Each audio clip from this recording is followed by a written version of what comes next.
When we examine the fastest men in history, not all are built the same way. There's some physical traits that mean very little when it comes to sprinting, but also ones that most successful sprinters share in common. In this video, we'll be taking a look at what makes up the anatomy of a successful sprinter, and showing what body parts can be trained to improve speed, and what natural characteristics athletes may possess that they can take advantage of. Throughout the 1990s, there was a shift in sprinting towards building more muscular physiques, with the belief that it would allow athletes to produce more force and sprint faster. Some athletes who followed this blueprint were Ben Johnson, Linford Christie, Leroy Burrell, Maurice Greene and John Drummond. An athlete who never chose the option to bulk up and still had massive success was Carl Lewis. Since Lewis was a long jumper and 200 metre runner, any mass he may have gained in an attempt to become more explosive in the 100 metres would have potentially hindered him in the other events, so rather than trying to emulate other sprinters, he used his less stocky build to his advantage, which helped him with his excellent speed maintenance, since bigger muscles require more oxygen, which costs energy. In modern day sprinting, we are seeing a revival of slim sprinters, with athletes such as Zarnell Hughes, Terence Laird and Ariel Knighton dropping world-class times. If we go back to 2010, an athlete who made waves in the world of sprinting was Christophe Lemaitre. Lemaitre looked to have a physique completely devoid of weight training, which was extremely rare compared to the athletes on the circuit at the time. Yet he went on a 2-year span of regularly running sub 10 seconds in the 100 metres, aged just 20 to 21. This brought up the discussion about whether he would become even faster if he could just bulk up to resemble the athletes he was competing against. But like Lewis, Lemaitre's strongest part of his race was his finish, thanks to his speed maintenance, so the idea of him bulking up never materialised, and as his career went on, he remained more competitive in the 200 metres than in the 100 metres. In athletics today, one of the most promising up-and-coming sprinters is Letsile Tebogo. At first glance, Tebogo looks to be on the skinny side as far as 100 metre sprinters go, but after revealing his physique after a 300 metre race he ran earlier this season, we can see that he has more muscle than it previously seemed. Tebogo looks skinny largely due to having very long limbs, but you can see here that he has above average chest and trap development, along with a particularly tapered bone structure, meaning he has thin hips relative to his ribcage and clavicles. Another athlete who looks skinny while having a tapered frame is Andre de Grasse, who, as you can see, also has very narrow hips. You may notice among Olympic swimmers that having a tapered physique with particularly wide clavicles are common.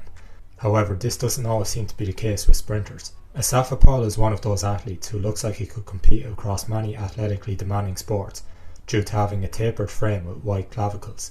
And while this does look impressive, it isn't something that's required to be an elite sprinter, since we see lots of sprinters with non-tapered or square torsos excelling as well.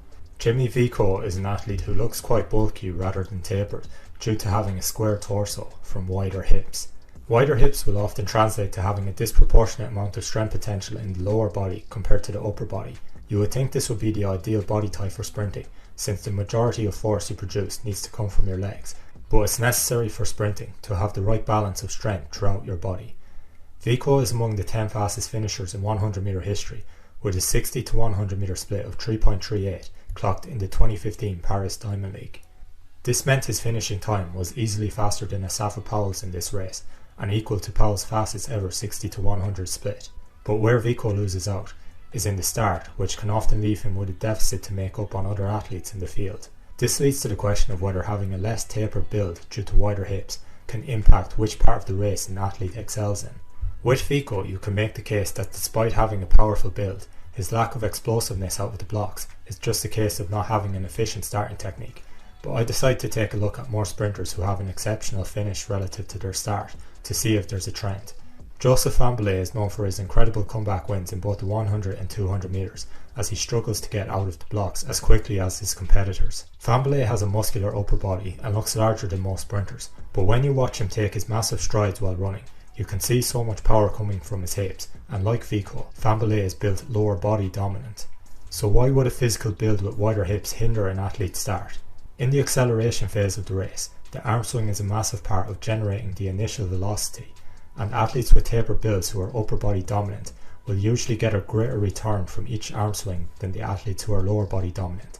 This is because the arm swing of tapered athletes can generally move straight forward and back, while the arm swings of lower body dominant athletes is usually forced into a position that is less efficient simply due to their body structure.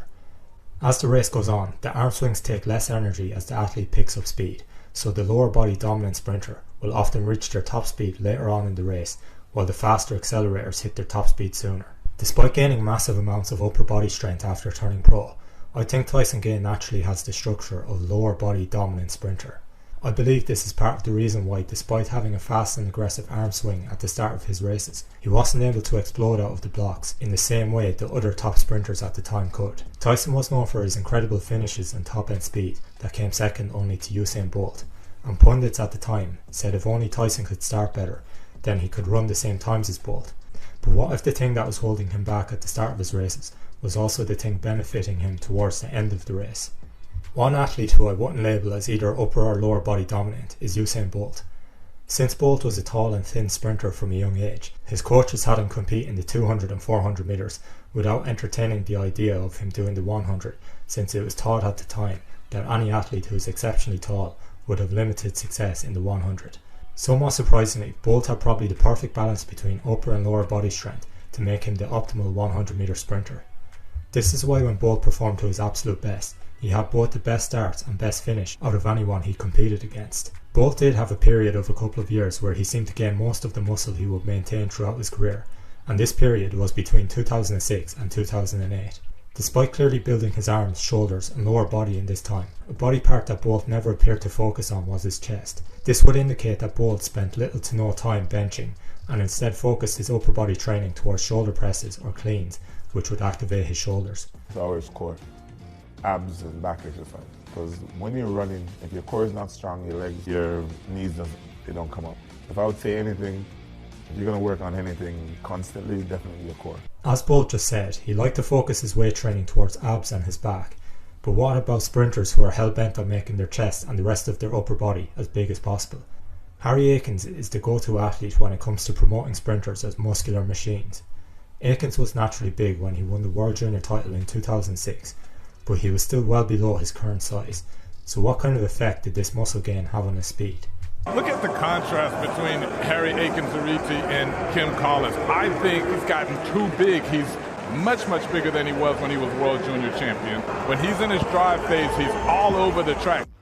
There we have Michael Johnson say he thought Akins needed to lose mass, but Akins himself has said that even during times where he competed at a lighter weight, after taking a break from weightlifting and losing 5 kilos, it didn't help him run faster. Akins ran his personal best of 10.08 when he was at his biggest, so it might just be a case that he reached his full potential and his muscle development did nothing to hinder him. But we won't know, since he never got back to a light enough weight that will make a drastic difference to his form.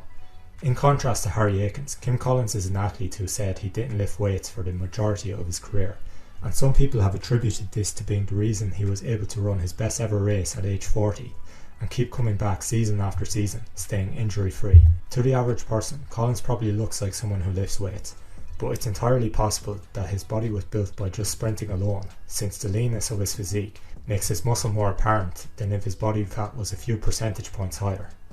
If you were to ask what the most common physical traits are among elite level sprinters, one of the first answers that comes to mind is leanness, since both the bulky sprinters and the slim sprinters have a tendency to be ripped, but there are also some sprinters who don't fall into this archetype.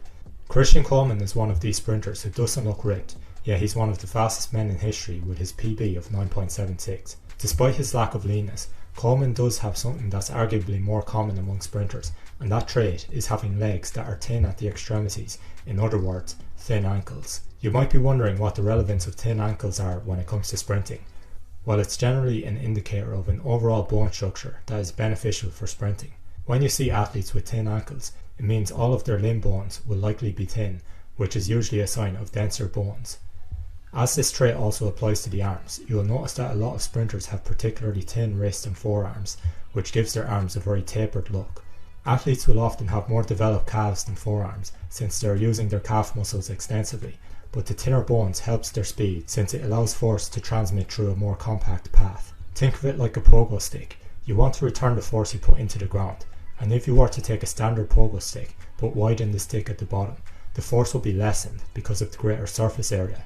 Therefore, the bounce off the ground will be lessened as well.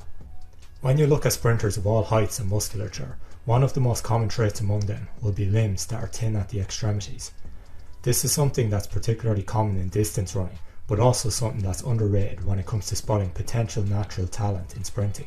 But it is worth noting that athletes with an array of different body types have ran elite times, so there will always be an avenue for an athlete to take advantage of their own particular strengths. In my next video, I'll be examining how speed also relates to height, so be sure to subscribe for the next video coming soon, and thanks for watching.